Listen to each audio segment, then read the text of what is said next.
Hi friends, ഈ video edit ചെയ്തപ്പോഴേ കുറേ കാര്യങ്ങൾ എന്തെന്നറിയില്ല എന്നിലേക്ക് കൂടി വന്നു. മറ്റൊന്നുമല്ല കേട്ടോ, നമ്മുടെ അമ്മമാർ എന്തോരം കഷ്ടപ്പെട്ട് നമുക്ക് ചെയ്തു തന്ന പല കാര്യങ്ങളും നമ്മളിന്ന് എന്ത് ഈസി ആയിട്ടാണ് ചെയ്യുന്നത്. ഒന്ന് ആലോചിച്ച് നോക്കിക്കേ. ഞാനിപ്പോൾ ഊറ്റിയ ചോറില്ലേ, അത് വളരെ സിമ്പിളായിട്ട് ചെയ്തതാണ്. ഞാൻ ഇൻഡക്ഷൻ കുക്കറിലോട്ട് കുറച്ച് വെള്ളവും അരിയിട്ട് തിളപ്പിക്കുക. നന്നായി തിളച്ച അരി ജാക്സൺ പ്രഷർ കുക്കറില്ലേ, ഇല്ല അതിലോട്ട് ഇറക്കി വയ്ക്കുക.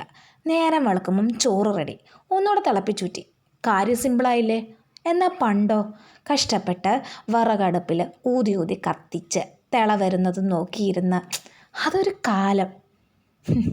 സ്വാദിനും വളരെ വ്യത്യാസമുണ്ടോ കേട്ടോ. കഷ്ണങ്ങളെല്ലാം റെഡിയായി വെന്ത് കിട്ടിയപ്പോൾ അരപ്പ്, അമ്മയിൽ അരച്ച അരപ്പും മിക്സിയിൽ വെറും ഒരു സ്വിച്ചിൽ കറങ്ങണ അരപ്പിനും ഒത്തിരി വ്യത്യാസമില്ലേ? എല്ലാത്തിനും സ്വാദ് മാറി, എല്ലാം മാറിപ്പോയി.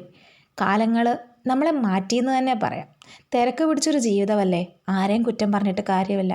എല്ലാം വളരെ ഈസി ആക്കാൻ നോക്കും, കുറച്ച് സമയം കിട്ടാൻ വേണ്ടി നോക്കും. പണ്ട് നമുക്ക് ഒരുപാട് സമയമുണ്ടായിരുന്നു, കളിക്കാൻ, ചിരിക്കാൻ, സംസാരിക്കാൻ, എല്ലാം ഷെയർ ചെയ്യാൻ. ഇന്ന് നെട്ടോട്ടമല്ലേ, ഒന്നിനും സമയമില്ല. ആരോട് ചോദിച്ചാലും സമയമില്ല, തിരക്കാ, അങ്ങനെയാ ഇങ്ങനെയാ. പറഞ്ഞിട്ട് കാര്യമില്ല. എല്ലാം വളരെ എളുപ്പമായിട്ടും നമുക്ക് തിരക്കിന് ഒരു കുറവുമില്ല. അമലച്ചനുള്ള ഉച്ചയ്ക്കത്തെ ലഞ്ച് ബോക്സാണ് കേട്ടോ ഞാൻ പ്രിപ്പയർ ചെയ്തത്. ഈസി ആയിട്ട് ചെയ്യാവുന്ന കുറേ കാര്യങ്ങൾ ഈസിയാക്കി ചെയ്യും, ഹെൽത്തി ആയിട്ടും കൂടെ വേണ്ടേ. ഈസി ആകുമ്പോൾ രാവിലത്തേതും ഉച്ചയ്ക്കത്തേതും എല്ലാം റെഡിയാക്കി. പിന്നെ ഒരു തിരക്ക് പിടിച്ച ദിവസമെന്ന് ഞാൻ പറഞ്ഞില്ലേ, ഒന്നിനും സമയമില്ലാത്ത ആ ഒരു ഓട്ടമാണ്. മഴയെയും വെയിലിനെയും വകവയ്ക്കാതെ ഉള്ള ഒരു നെട്ടോട്ടം.